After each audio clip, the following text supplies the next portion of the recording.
Janata budget ಮಂಡನೆಯಾಗಲಿ, ರೈತರ budget ಮಂಡನೆಯಾಗಲಿ, ಕಲ್ಯಾಣ ರಾಜ್ಯಕ್ಕಾಗಿ Janata budget ಆಗಲೇಬೇಕು,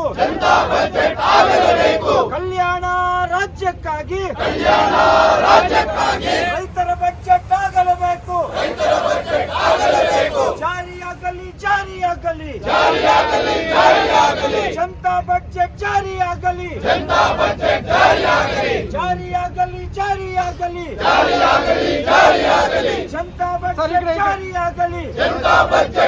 ಮಾಧ್ಯಮ ಮಿತ್ರರು ಮತ್ತು ರಾಜ್ಯದ ಜನತೆಗೋಸ್ಕರ ಈ SDFI ಕಲ್ಯಾಣ ರಾಜ್ಯಕ್ಕಾಗಿ ಜನತಾ ಬಜೆಟ್ 2020 ಏನು ಉದ್ದೇಶ ಇಟ್ಕೊಂಡಿದ್ದಾರೆ, social democratic party of India Karnataka. ಇವತ್ತು ನಮ್ಮ ರಾಜ್ಯದಲ್ಲಿ ಸಿದ್ದರಾಮಯ್ಯನವರು ಬಜೆಟ್ ಕೊಡ್ತಾ ಇದ್ದಾರೆ, ರೆಕಾರ್ಡ್ ದಾಖಲೆಯ ಬಜೆಟ್ ಅನ್ನು ಕೊಡ್ತಾ ಇದ್ದಾರೆ.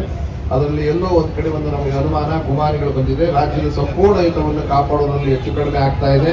ಸರ್ವಾಂಗೀಣ ಅಭಿವೃದ್ಧಿ ಮತ್ತು ಸರ್ವ ಜನರಿಗೂ ಕೂಡ ಸಮವಾದಂತ ಭಾಗವನ್ನ ಹಂಚಿಕೆಯನ್ನ ಕೊಡತಕ್ಕಂಥದ್ರಲ್ಲಿ ಯಾಕೋ ಸ್ವಲ್ಪ ನಮಗೆ ಕಿವಿಗೆ ಅನುಮಾನ ಬಂದಿರೋದ್ರಿಂದ, ಕೇಳಿರೋದ್ರಿಂದ ಅದರ ಪರವಾಗಿ ಬೆಂಬಲಿಸಿ ನಾವು ಅವರು ಇವಾಗ ಯಾವುದು ಬಜೆಟ್ ಇನ್ನು ಸುಮಾರು ದಿವಸ ಇದೆ, ಈಗ ತಯಾರಿ ನಡೀತಾ ಇದೆ. ಆ ತಯಾರಿನಲ್ಲಿ ಅಸ್ತಿತ್ವಕ್ಕಾಗಿ ಕಿತ್ತಾಡುವುದನ್ನು ಕಡಿಮೆ ಮಾಡಿಕೊಂಡು ತಮ್ಮ ಮುಖ್ಯಮಂತ್ರಿ ಪದವಿನೋ ಇನ್ನೊಬ್ಬರು ಮುಖ್ಯಮಂತ್ರಿ ಹಾಗೂ ಈ ಗಲಾಟೆಯಲ್ಲಿ ವಿದೇಶದಲ್ಲಿ ಮೋಜಿಗೋಸ್ಕರ ಪ್ರವಾಸ ಮಾಡ್ತಕ್ಕಂಥ ಸ್ಥಿತಿ ಅಥವಾ ಬರೀ ನಿಮ್ಮ ಜಗಳ ಸುದ್ದಿ ಮಾಡ್ತಕ್ಕಂಥ ಪರಿಸ್ಥಿತಿ ಬಂದಿದೆ. ನಮಗೆ ಬೇಕಾಗಿರೋದು ಸಂಪೂರ್ಣ ಕಲ್ಯಾಣದ ಎಲ್ಲ ರೀತಿಯ ಅಭಿವೃದ್ಧಿಯನ್ನು ಕಾಣಬೇಕಾಗಿದೆ. ಅದು ಹೀಗೆ ಅಂತಲ್ಲ, ಉದ್ಯೋಗ ಇರ್ಬೋದು, ಮಹಿಳೆಯರಿಗಿರ್ಬೋದು, ವಿದ್ಯಾರ್ಥಿಗಳಿಗಿರ್ಬೋದು, ಶಿಕ್ಷಣದಲ್ಲಿರ್ಬೋದು, ಆಮೇಲೆ ಆರೋಗ್ಯದಲ್ಲಿರ್ಬೋದು, ಎಲ್ಲ ಒಂದ್ ಕಡೆ ವ್ಯಾಪಾರೀಕರಣದ ದೃಷ್ಟಿಯಲ್ಲಿ ರಾಜಕಾರಣಿಗಳು ವೃತ್ತಿಯ ಮಾಡಿಕೊಂಡಿರುವಂತಹ ಪರಿಸ್ಥಿತಿ ಬಂದಿರುವಾಗ ತಾವು ಸಮಾಜವಾದದಿಂದಲೇ ಬಂದಿರತಕ್ಕಂಥ ಈ ಸರ್ಕಾರ ಇದರ ಬಗ್ಗೆ ನಂಬಿಕೆ ಇಟ್ಟಿದ್ದೀವಿ.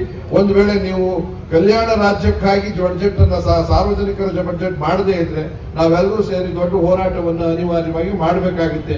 ಈ ಬೆಂಬಲಕ್ಕೆ ನನ್ನ ಸಂಪೂರ್ಣ ನಮ್ಮ ಪಾರ್ಟಿಯ ಬೆಂಬಲವು ಇದು. ಆಮ್ ಆದ್ಮಿ ಪಾರ್ಟಿಯ ರಾಜ್ಯಾಧ್ಯಕ್ಷನಾಗಿ ಇದಕ್ಕೆ ಸಂಪೂರ್ಣ ಕಲ್ಯಾಣ ರಾಜ್ಯಕ್ಕಾಗಿ ಜನತಾ ಬಜೆಟ್ ಅನ್ನ ಮತ್ತು ಒಪ್ಕೋಬೇಕು. ನಮ್ಮ ಈ ಒಂದು ಏನು ವರದಿ ಕೊಡ್ತಾ ಇದ್ದೀವಿ ಅದನ್ನ ಸೇರ್ಪಡೆ ಮಾಡ್ಕೋಬೇಕು.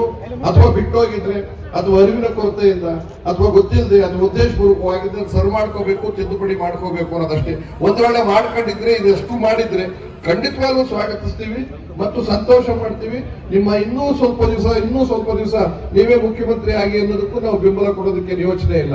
ಆದ್ರೆ ಇದರಲ್ಲಿ ಏನಾದ್ರೂ ಲೋಪ ಆಗ್ಬಂದ್ರೆ ಈ ಮುಖ್ಯಮಂತ್ರಿ ಸ್ಥಾನನೂ ಅಲ್ಲ, ಕಾಂಗ್ರೆಸ್ ಪಕ್ಷವೂ ಕೂಡ ಇಲ್ಲಿಗೆ ಬೇಕಾಗಿಲ್ಲ. ಪರ್ಯಾಯ ವ್ಯವಸ್ಥೆ ಬಗ್ಗೆ ಯೋಚನೆ ಮಾಡಬೇಕಾದಂತ ಚಿಂತನೆ ಇದೆ.